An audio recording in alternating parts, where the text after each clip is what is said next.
하나님은 영이시니 예배하는 자가 영과 진리로 예배할지니라. 아멘.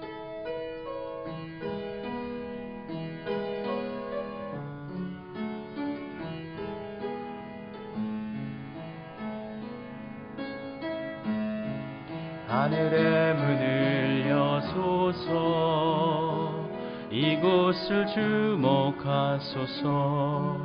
주를 향한 노래가 꺼지지 않으니 하늘을 열고 보소서. 이곳에 임재하소서. 주님을 기다립니다. 기도의 향기가 하늘에 닿으니 주여 임재하여 주소서. 이곳에 오셔서 이곳에 앉으소서. 이곳에서 드리는 예배를 받으소서. 주님의 이름만이 오직 주의 이름만 이곳에 오셔서 이곳에 앉으소서. 이곳에서 드리는 예배를 받으소서. 주님의 이름만이 오직 주의 이름만 이곳에 있습니다.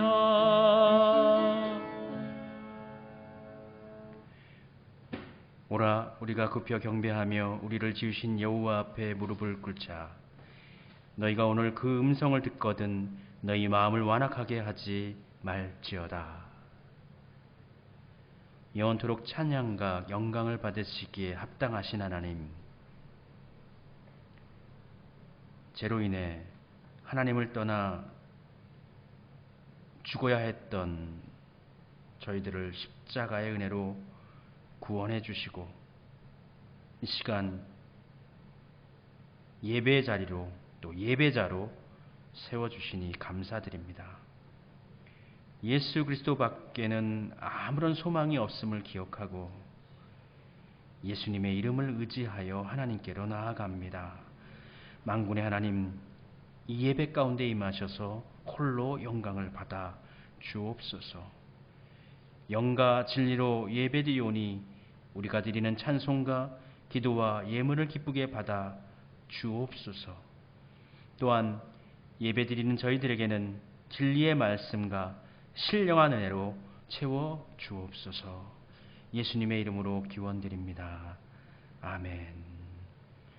찬송가 10장 함께 찬송 부르겠습니다. 10장 전능왕 오셔서 1절과 4절 찬송 부르겠습니다.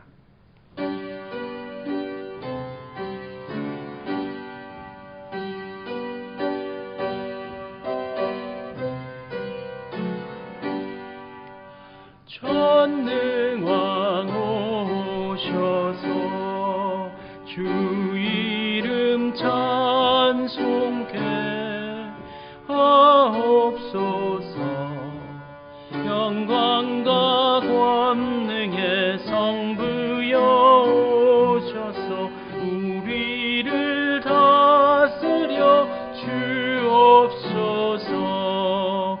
성삼위일체께 한없는 찬송을 드립니다. 존귀한 주님을 영광 중배하고 영원히 모시게 하옵소서.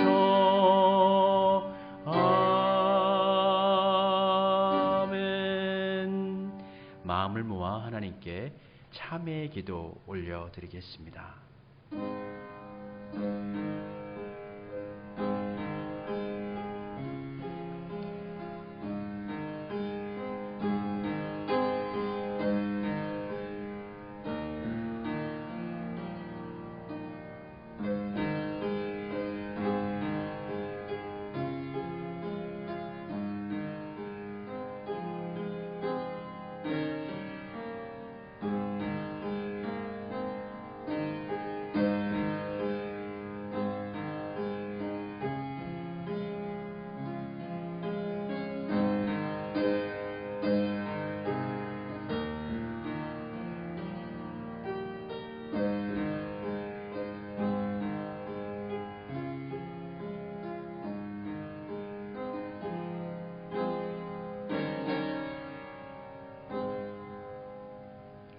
우리의 죄악과 허물을 용서해 주시는 사랑의 하나님, 이 시간 우리의 죄를 참회하는 기도를 들어주시어서 제사함에 크신 은혜를 허락해 주시니 감사드립니다.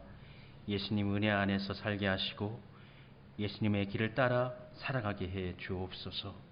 이 시간 우리의 믿음을 고백합니다. 받아주시옵소서. 나는 전능하신 아버지 하나님, 천지의 창조주를 믿습니다. 나는 그의 유일하신 아들 우리 주 예수 그리스도를 믿습니다.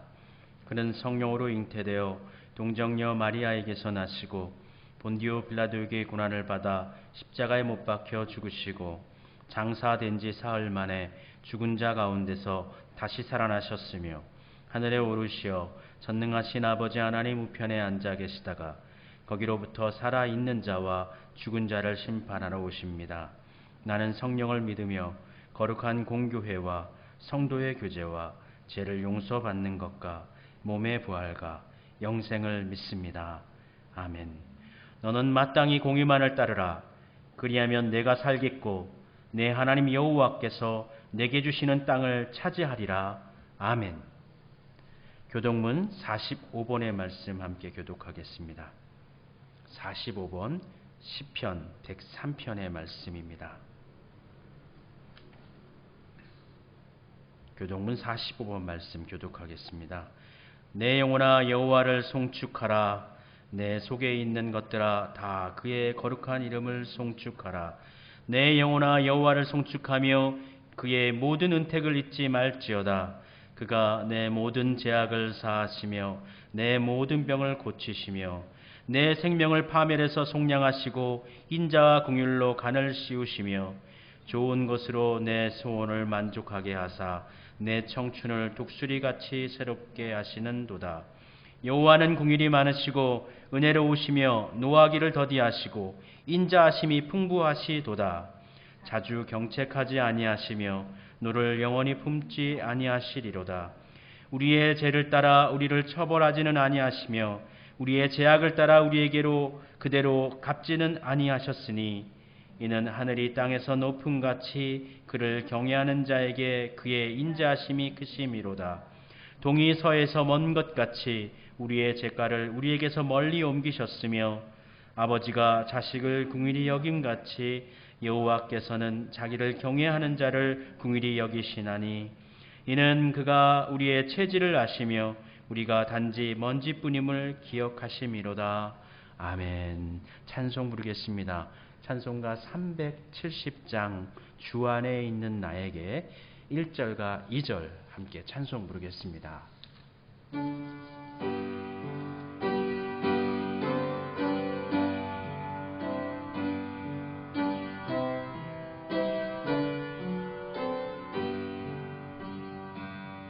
주 안에 있는 나에게 난 근심이 있으랴. 십자가 밑에 나아가 내 짐을 풀었네. 주님을 찬송하면서 할렐루야 할렐루야. 내 앞길 멀고 험해도 나 주님만 따라가니 그 두려움이 변하여 내 기도 되었고 첫날의 한숨 변하여 내 노래 되었네. 주님을 찬송하면서 할렐루야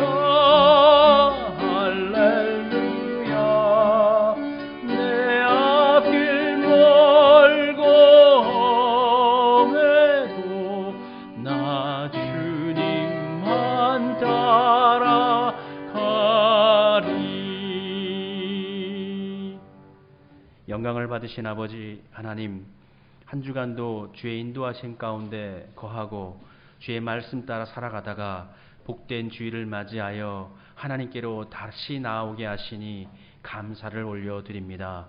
우리가 드리는 이 예배를 받으시고 흠양하시고 하나님께서 받으시기에 합당한 예배로 주님 삼아 주시옵소서. 예배를 드리는 모든 성도들 각 가정 가운데서 영상을 통하여서 예배를 드리나 장소는 다르고 또 상황과 환경은 다르다 할지라도 마음과 진정함만은 하나님 앞에 상달되어지게 해주시고 영과 진리로 깨어 있어서 하나님께 집중하며 나아가게 해 주시옵소서. 오직 성령님께서 주관하시며 감동하시며 우리 성도님들 마음을 모아 하나님께로만 집중할 수 있게 해 주옵소서. 예배 가운데 우리의 상했던 마음도 치료받게 해주시고 고쳐져야 할 상황과 환경들도 회복되어지게 해 주시옵소서. 새로금 다시금 변이된 바이러스가 우리를 힘겹게 하고 있습니다. 아버지 하나님, 새로운 주간 가운데에는 정말 수도권 지역 가운데 많이 퍼져 있는 바이러스를 주의 강선으로 다 도말하여 주시옵시었고 우리 성도들 그리고 이 나라의 국민들 모두가 하나님 안에 평안을 누리며 살아갈 수 있도록 주님께서 안보하여 주시옵소서. 동서남북 좌우 앞뒤 가운데 계시며 우리 성도들을 지켜주시고 이 나라를 지켜주시옵소서.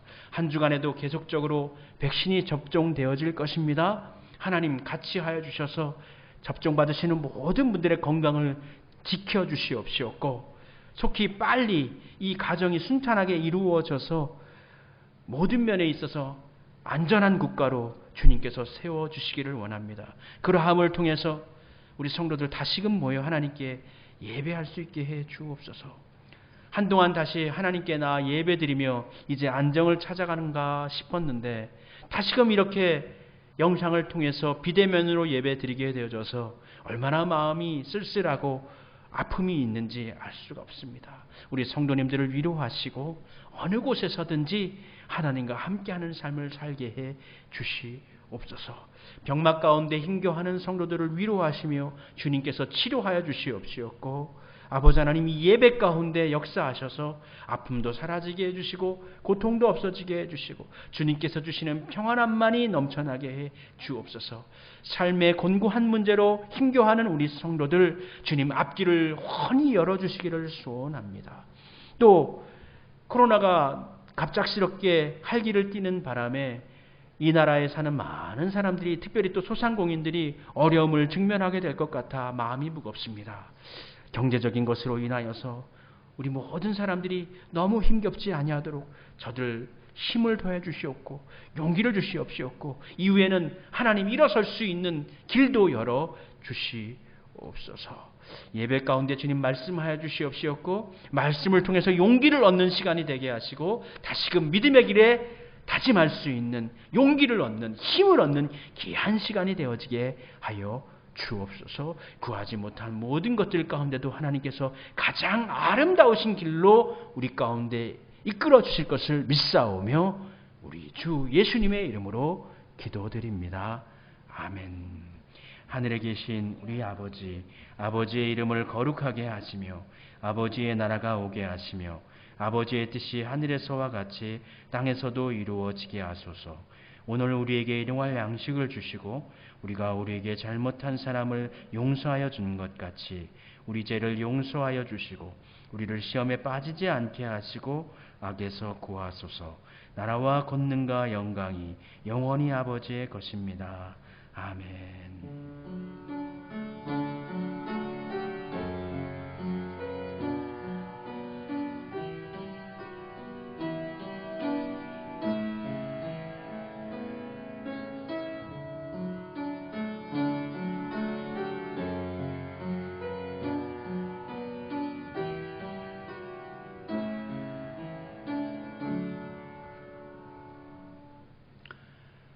예배 가운데 나오신 여러분 모두를 주님의 이름으로 환영하고 축복합니다. 다시금 영상을 통해서 비대면으로 예배를 드리게 되었습니다. 안타까움도 있지만 이런 안탄 가운데서 하나님을 더욱더 의지하고 또 하나님의 은혜를 간구하는 삶을 살아가시기를 부탁드립니다. 코로나19 회복을 위해서 또 백신을 접종하시는 분들의 강건함을 위해서 함께 중보하도록 합시다. 특별히 어른들은, 장년들은 예배를 또 잘 집중해서 드릴 수 있으나 우리의 다음 세대 자녀들은 여러 가지로 부족한 점이 느껴집니다. 공과도 그렇고 또 주중에 말씀 읽는 것, 또 혹시 가능하면 큐티도 하면서 우리의 자녀들이 믿음에 탈선하지 아니하도록 잘 지켜 자랄 수 있도록 그렇게 노력해 주시기를 바랍니다. 금주 하나님의 말씀 창세기를 읽고 있죠. 24장부터 28장 말씀까지 읽고 묵상하도록 하겠습니다.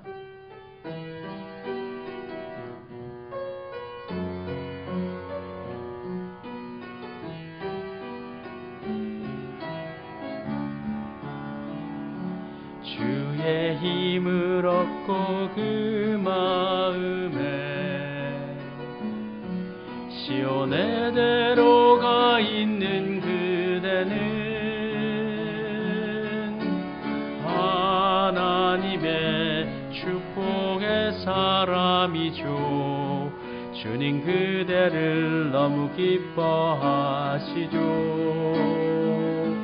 주의 집에 거하기를 사모하고 주를 항상 찬송하는 그대는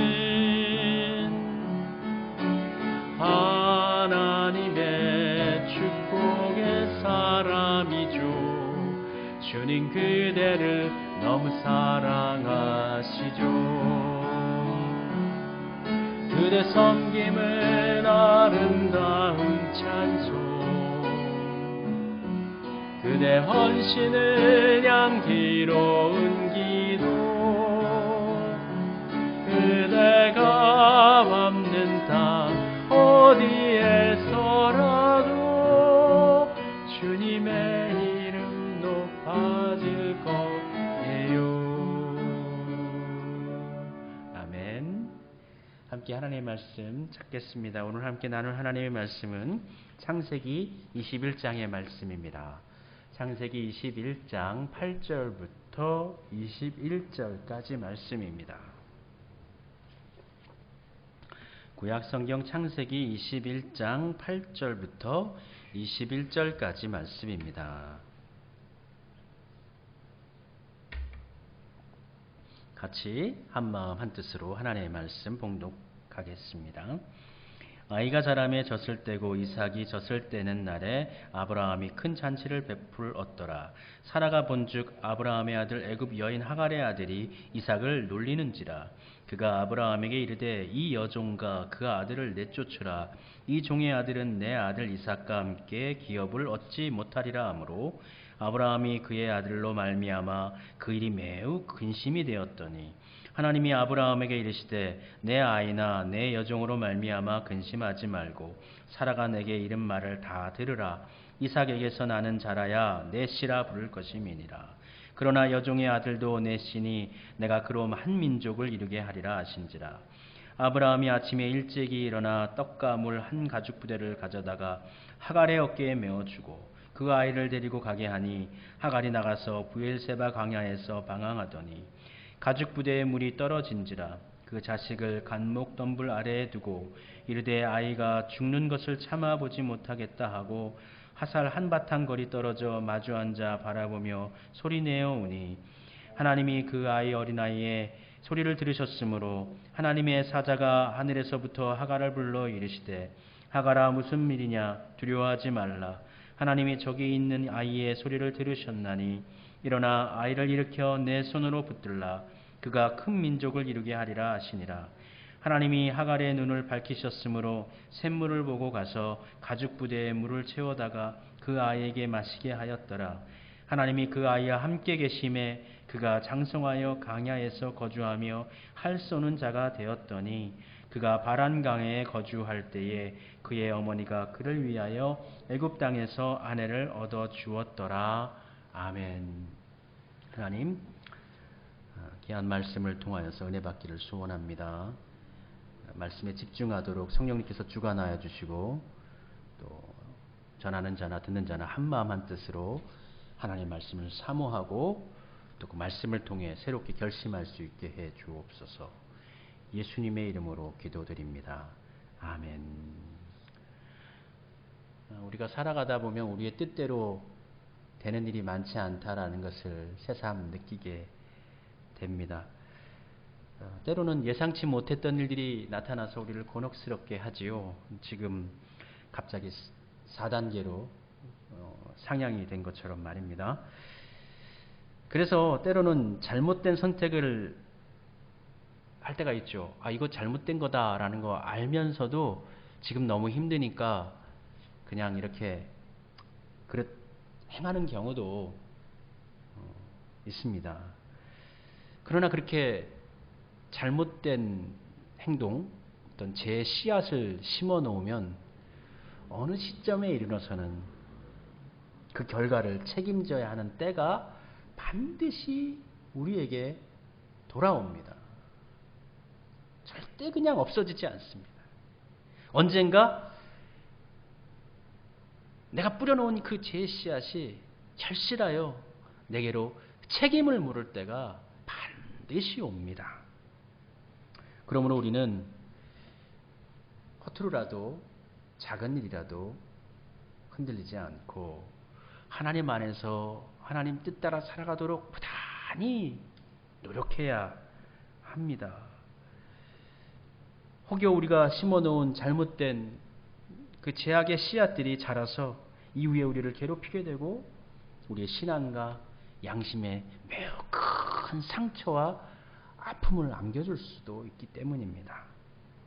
성경에서는 이렇게 이야기합니다. 악을 밭갈고 독을 뿌리는 자는 그대로 거두나니. 그렇죠? 악을 밭갈고 독을 뿌리는 사람은 악의 열매를 맺고 독을 마시게 됩니다. 독을 마시면 몸이 매우 아프거나 죽게 됩니다. 이러한 원리는 오늘 말씀을 읽었던 우리 창세기에 기록되어져 있는 아브라함에게도 그대로 똑같이 적용이 됩니다. 하나님은 아브라함에게 약속을 주셨습니다. 약속을 주셨지만 약속이 쉽게 응답으로 아브라함에게 임하지는 않습니다. 오랜 기다림을 참아내는 것, 어렵지만 참 기다리는 것만큼 어려운 일이 없죠. 기다리는 것 참 어렵습니다. 그런데 그 기다림을 참아내는 건 좀 할 수도 있지만 자신의 육신이 늙어간다라는 것, 그러니까 인간적인 한계가 다다랐다라는 것에서는 사람은 더 조급해질 수밖에 없어요. 내가 더 오래 산다면, 오래 건강을 유지한다면 조금 더 기다려 볼 수도 있으나 내 육신의 한계가 다다랐으면 마음이 조급해집니다. 쉽게 넘어질 수가 있죠. 특별히 사탄은 항상 사람의 약점을 공격을 합니다. 사단이 아담에게 직접 선악과를 먹으라 하지 않고 하하에게 나타나서 하하를 미혹하였던 것처럼 오늘 말씀 가운데 창세기 기록에도 보면은 사단은 아브라함을 직접 넘어뜨리지 않고 그의 아내 사라에게 찾아와서 사라를 넘어뜨립니다. 사라를 통해 아브라함의 틈을 노렸던 것이죠. 아브라함이 먼저 다른 방법으로 자녀를 얻으려고 노력하지 않았습니다. 그러나 사라는 달랐습니다. 사라는 상황이 달랐습니다. 하나님으로부터 아브라함은 내 씨로 내 후손이 내 아들이 하늘의 별과 같이 바다의 모래알갱이처럼 내가 축복해 줄 것이다. 이 약속을 직접적으로 아브라함은 들었어요. 그러나 사라는 듣지 못했습니다. 할례 언약 후, 창세기 17장 할례 언약 후에 그때 아브라함의 나이가 99세입니다. 99세 나이 때 그 할례 언약을 받으시고 하나님께서 너 아브라함아 이제 너의 이름을 아브람이라 하지 말고 아브라함이라 해라. 그러니까 직역한다면 큰 아버지에서 열국의 아버지가 되라. 그리고 사라에게도 마찬가지였습니다. 이때 사라의 나이가 이제 89세죠. 너 아내 이름을 사레에서 사라로 바꿔라. 사레라는 말의 뜻은 공주라는 뜻이고 사라라는 뜻은 왕비라는 뜻이에요. 왕비라는 건 모든 백성, 모든 사람들의 어머니다라는 뜻이 되죠. 이 말씀을 창세기 17장 16절에서 말씀하시는데 이렇게 기록하고 있습니다.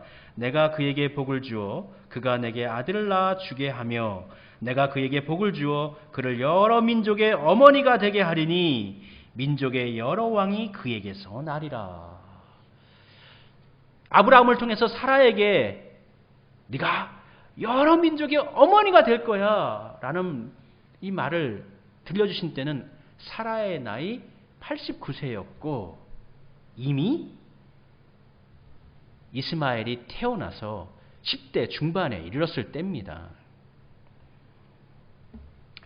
사라는 하나님께서 약속하셨으니까 아브라함을 통해서 자손을 주실 거야. 이건 아마 믿었던 것 같아요.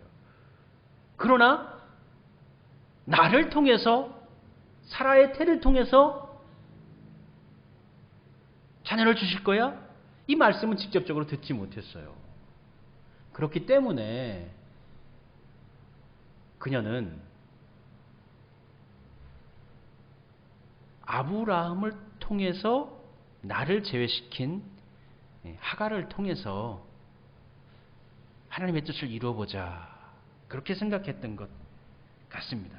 자신의 여종인 하갈을 통해서라도 하나님의 약속을 이루자라고 생각했던 것 같습니다.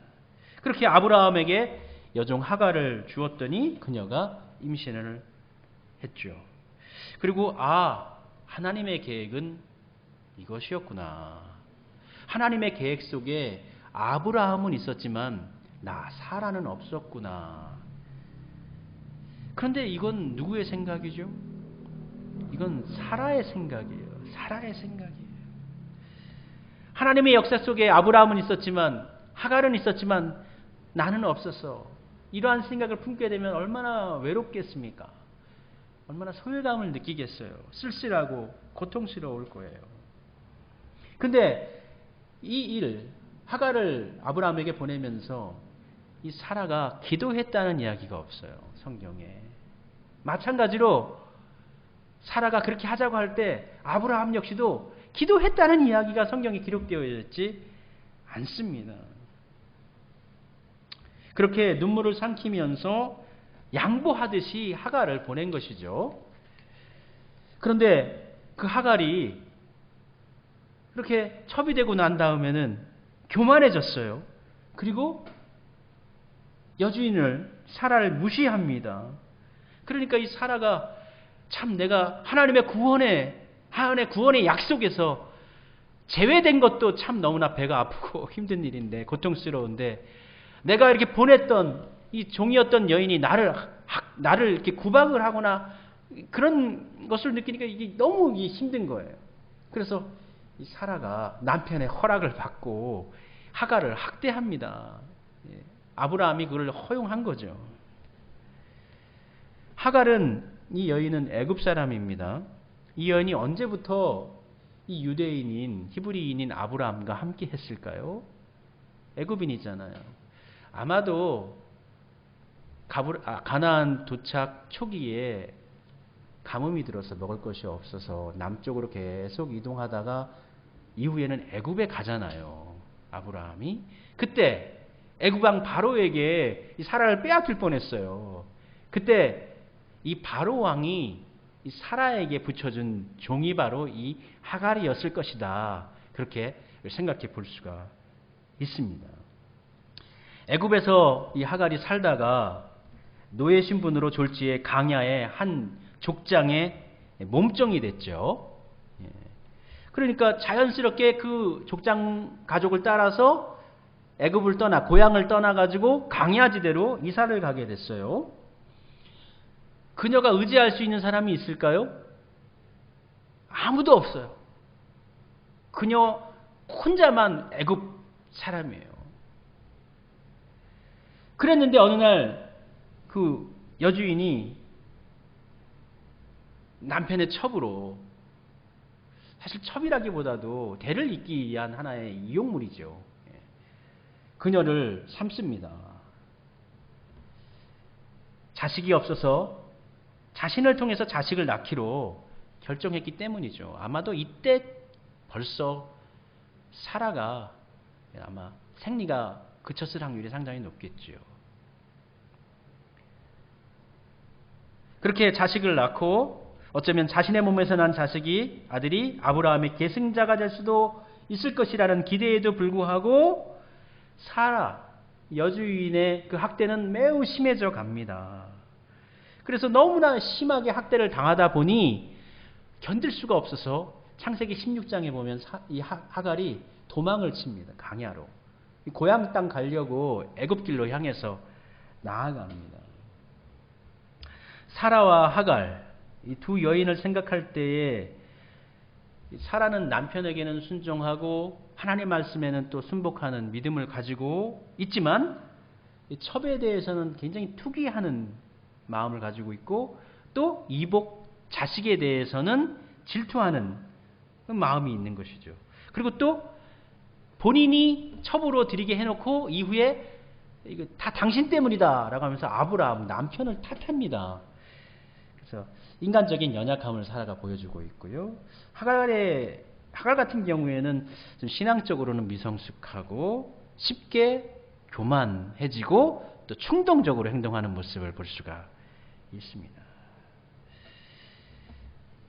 하나님의 뜻을 따르지 않았을 때, 하나님의 방법으로 나아가지 않았을 때 인간적인 방법으로 아들을 얻기는 얻었지만 소기의 목적은 이루었으나 사라와 하갈 이 둘 사이에 새로운 문제, 또 아브라함 이 가정 사이에 새로운 문제가 발생을 합니다. 그러니까 항상 잘못된 방법으로 어떤 결과를 얻으면 결과적으로 보면은 새로운 문제가 또 약이 되어지는 거예요. 하나님의 방법대로 나아가지 않으면 새로운 문제가 또 발생합니다. 하갈은 사라를 피해서 애굽으로 향하는 술 강야에서 헤맬 때 하나님의 사자를 만납니다. 사자가 하갈아 네가 어디서 와서 어디로 가느냐 이렇게 물으니까 자신이 주인이 누구고 제가 이렇게 학대 가운데 피해서 이렇게 강야로 나아온 겁니다. 사정을 이야기하니까 천사가 다시금 내 여주인에게 돌아가라 말씀하면서 네가 아이를 갖게 될 것이다. 그 아이의 이름을 이스마엘이라고 해라. 이스마엘이라는 뜻은 하나님께서 들으셨다라는 거예요. 하나님께서 들으셨다. 네 고통을 하나님께서 들으셨다. 그리고 그녀가 그곳에서 샘을 발견하고 샘을 마셨는데 그 샘의 이름을 가리켜서 부엘라 헤로이라고 그 이름을 짓습니다. 부엘라 헤로이는 나를 감찰하시는 생존자의 우물이라는 뜻이거든요. 이거는 하갈의 신앙 고백이에요. 신앙 고백. 아, 하나님께서 나를 보고 계시는구나. 나를 돌보시는 계시는구나. 생존하신 하나님께서, 살아계시는 하나님께서 나를 보호하시는 하나님이시구나. 그리고 그 하나님께서 들어주시는 분, 기도를 들어주시고 나의 고통을 보시고 계시는 분이시구나 라는 것을 신앙 고백하고 체험하고 다시금 하갈이 아브라함에게로 돌아갑니다. 하갈이 도망쳤다가 돌아와서 이스마엘을 낳고 그의 나이가 서너 살이 되도록 이후의 기록은 성경에 기록되어 있지 않은 한 3, 4년이 지나도록 사라와 하갈 사이에 어떤 일이 있었는지는 알 수가 없어요. 직접적으로 보여주지는 않습니다. 특별히 갈등사항은 나타나고 있지 않지만 그 모습이, 그러니까 그 당시 그 두 여인이 어떠한 상황 가운데서 살았을지는 대충 느낌은 좀 옵니다. 사라는 그렇게 13, 14년간을 이스마엘이 아이가 없이 이스마엘이 자란 모습을 곁에서 지켜보았죠. 그것을 보면서 포기하는 마음도 있었겠지만 그 마음이 편할 리는 없습니다. 이스마엘이 건강하게 성장하고 그렇게 자라난 아이들을 바라보면서 그 아이를 바라보면서 이렇게 듬직하게 미소 짓고 있는 아브라함을 볼 때 사라의 마음이 얼마나 무거웠겠습니까? 아, 나는 이렇게 조용하게 뒤로 물러나서 살다가 이렇게 가는 것이 내게 주어진 길인가 보구나, 그렇게 생각했을 것입니다. 한번 하나님의 뜻을 벗어나 인간적으로 문제를 해결하니 그에 대한 책임과 고통이 너무나 큽니다. 일이 이렇게 되어버린 것이 다른 사람의 탓이 아닙니다. 바로 자신이 그렇게 만든 것이잖아요. 누구 탓할 수도 없습니다. 그러나 사라를 향한 하나님의 계획은 이런 것이 아니었습니다. 이런 것이 아니었어요. 때가 이르러서 사라가 임신을 하고 아들을 낳습니다.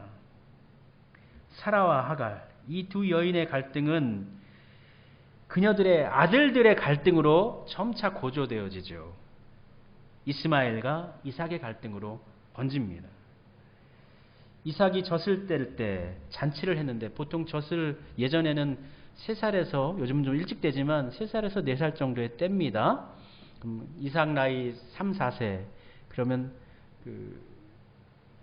이스마엘의 나이는 한 17, 18 정도 되지요. 예. 그런데 그 잔칫날에 이스마엘이 이삭을 놀렸습니다.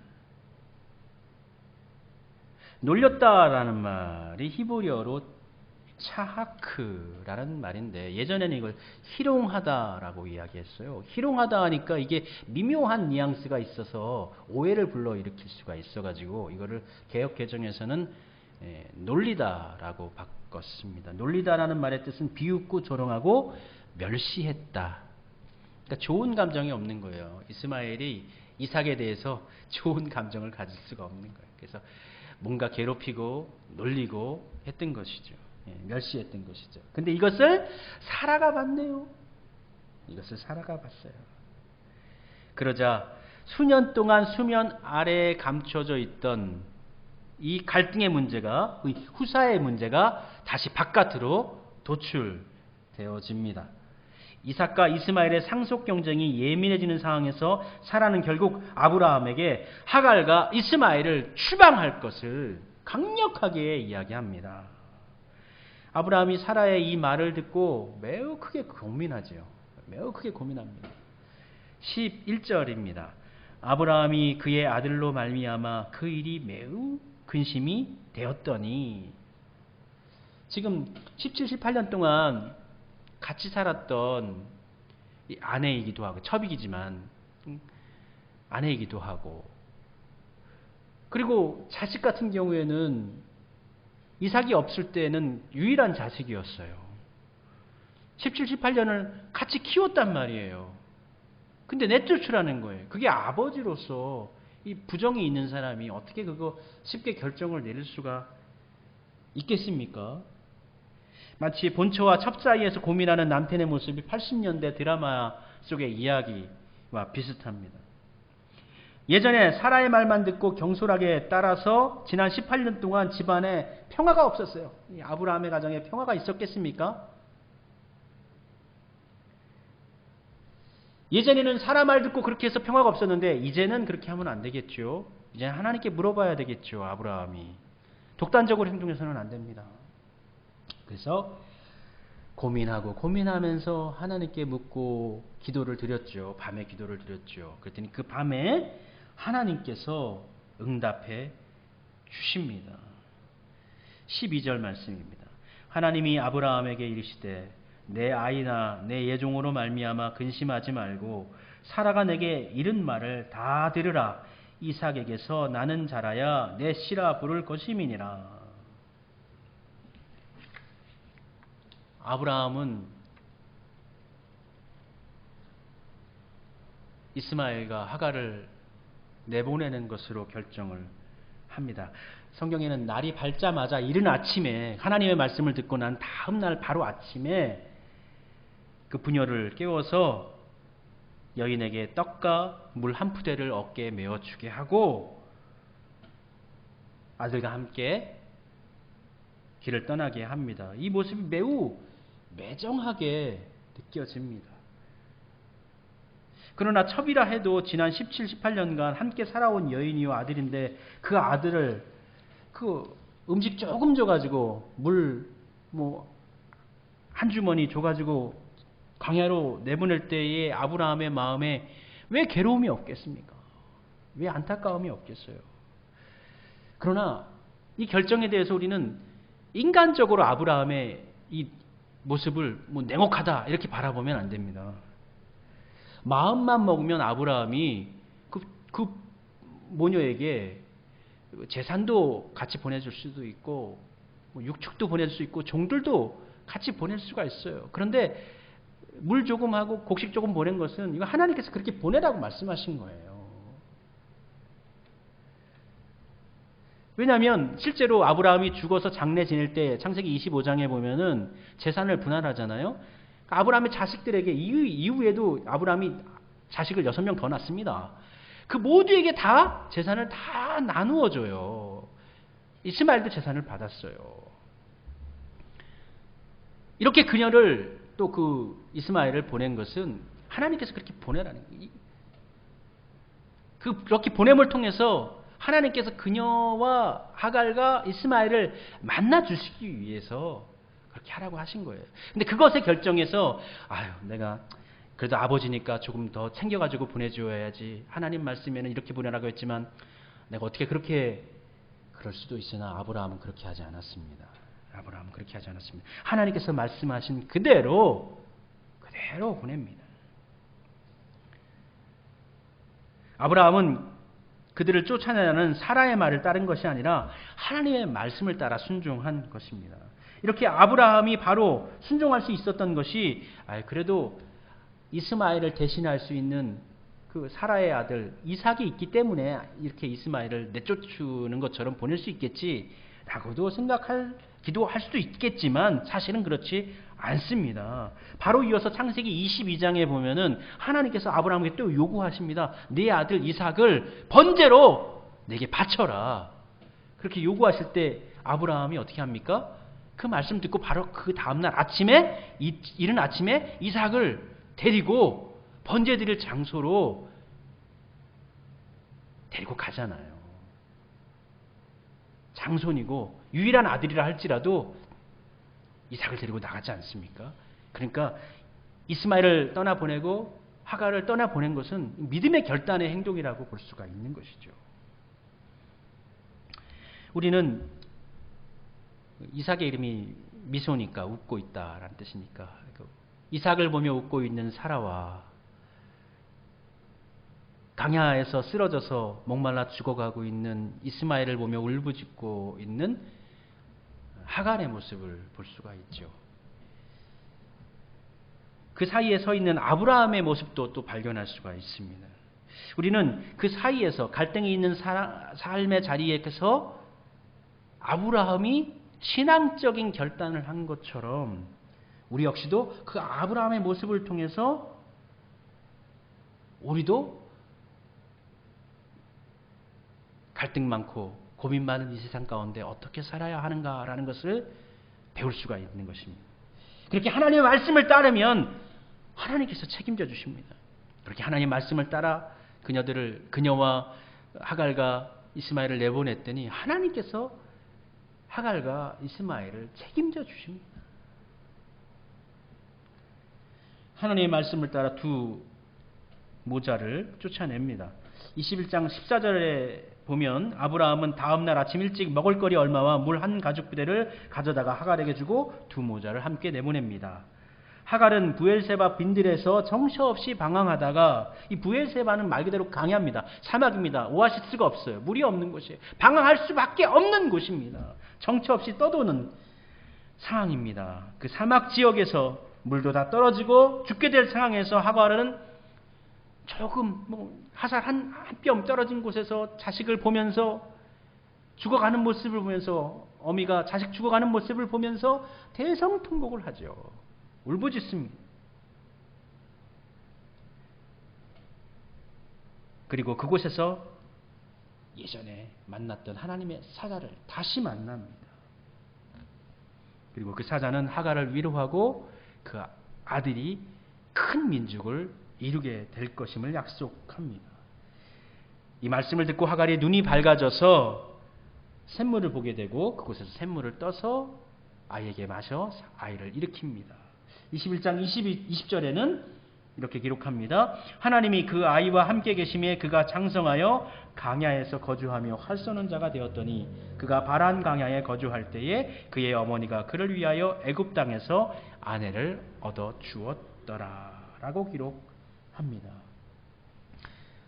하갈과 이스마엘은 버려진 것이 아닙니다. 버려진 것이 아닙니다. 하나님께서 이스마엘과 함께 하십니다.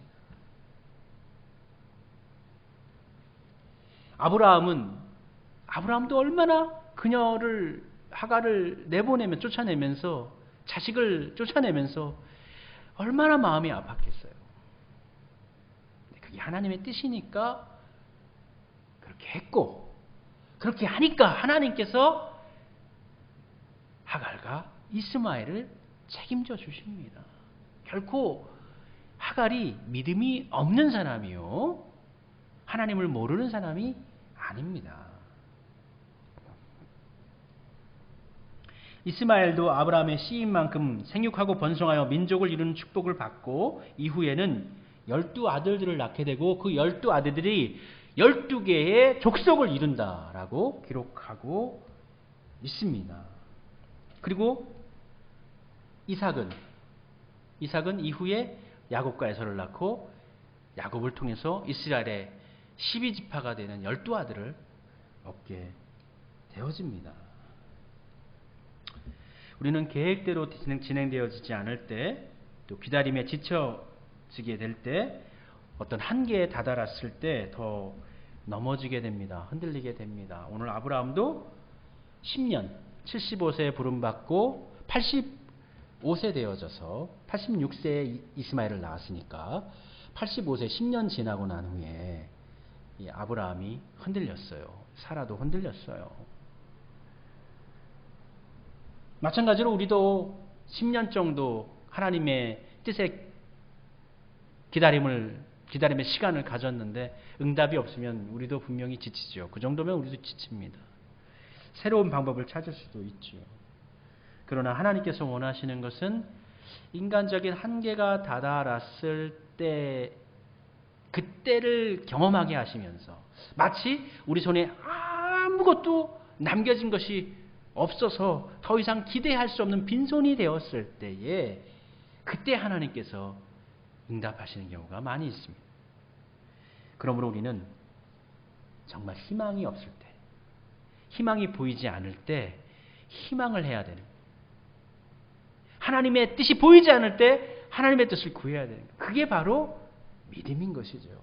가장 절망적인 상황일 때 희망을 품는 것, 그것이 믿음입니다. 어려울 때 더 하나님의 뜻을 의뢰하며 기도해야겠습니다. 그리고 이후에 아브라함이 결국 하나님의 뜻에 따른 것처럼 참 결단력이 대단합니다. 이스마엘도 쫓아보내고 이삭도 번제로 바치려고 나가고 그만큼 하나님에 대한 절대적인 신뢰, 의뢰함이 아브라함에게 생긴 것이죠. 그러니까 믿음의 조상 아니겠습니까? 우리 역시 참 다시 이렇게 코로나가 확산이 돼서 좀 어려운 시기를 다시금 겪게 되었지만 절망의 자리에 있지 않고 낭망의 자리에 머물지 않고 그 자리에서 하나님을 향한 소망을 바라보도록 합시다. 하나님께서 가장 좋으신 때에 가장 좋으신 것으로 여러분에게 갚아주실 것입니다. 기도하겠습니다. 하나님, 고난이 있고 기다림이 있고 아픔이 있고 소외도 있고 쓸쓸함도 있는 이 세상 가운데에서 그러한 마음이 우리 가운데 들 때에 울적하고 슬프고 낭망하지 않게 하시고 그 가운데서 일어서서 하나님을 소망하게 하옵소서. 가장 낮아진 자리에서, 가장 견디기 어려운 자리에서라도 하나님을 바라볼 수 있는 견실한 믿음을 우리에게 주옵소서. 예수님의 이름으로 기도드립니다. 아멘. 우리 함께 찬송 부르도록 하겠습니다.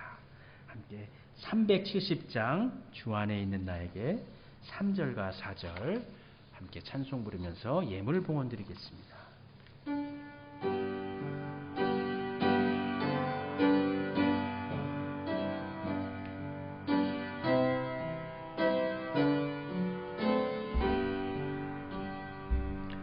내 주는 자비하셔서 늘 함께 계시고 내 궁핍 밤을 아시고 늘 채워주시네. 주님을 찬송하면서 할렐루야 할렐루야. 내 앞길 멀고 험해도 나 주님만 따라가리. 내 주와 맺은 언약은 영불변하시니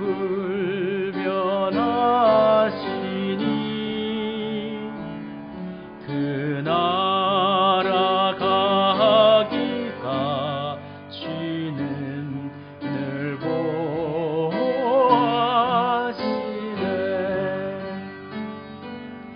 주님을 찬송하면서 할렐루야 할렐루야. 내 앞길 멀고 험해도 나 주님만 따라가리. 하나님, 우리의 앞길이 멀고 험해도 주님만 따라가게 하옵소서. 오늘 예배 가운데 귀한 예물을 주님께 바칩니다. 주님 연락하여 주시옵시옵고 들으신 모든 분들의 가정과 일터 가운데 하나님 복의 복을 더하여 내려주시옵소서. 귀한 예물은 하나님의 나라를 위해서 복되고 아름답게 쓰임받게 하시되 백배처럼 열매 맺는 귀한 예물로 삼아 주시옵소서. 예수님의 이름으로 축복하며 기도드립니다. 아멘. 57장 결단 찬송 부르겠습니다.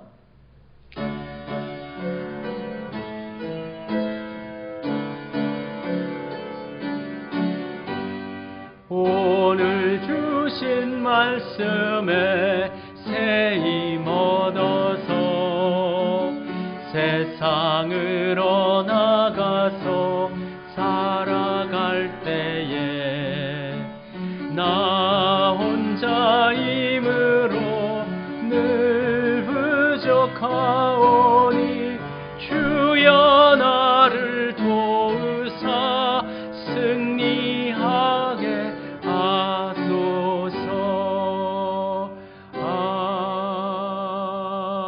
아멘. 사랑의 하나님, 우리 성도들 어떠한 어려운 상황 속에서라도 주님을 향한 희망을 품고 용기를 내어 살아가게 해 주옵소서. 믿음의 길에 서게 하시고 믿음의 길에 결단하게 하옵소서. 이제는 우리 주 예수 그리스도의 한량없으신 은혜와 아버지 하나님의 크고 놀라우신 사랑하심과 성령님의 교통교제하심이 머리숙여 예배드린 모든 이들 위해 이제로부터 영원토록 같이 하여 주시기를 축원하옵나이다. 아멘.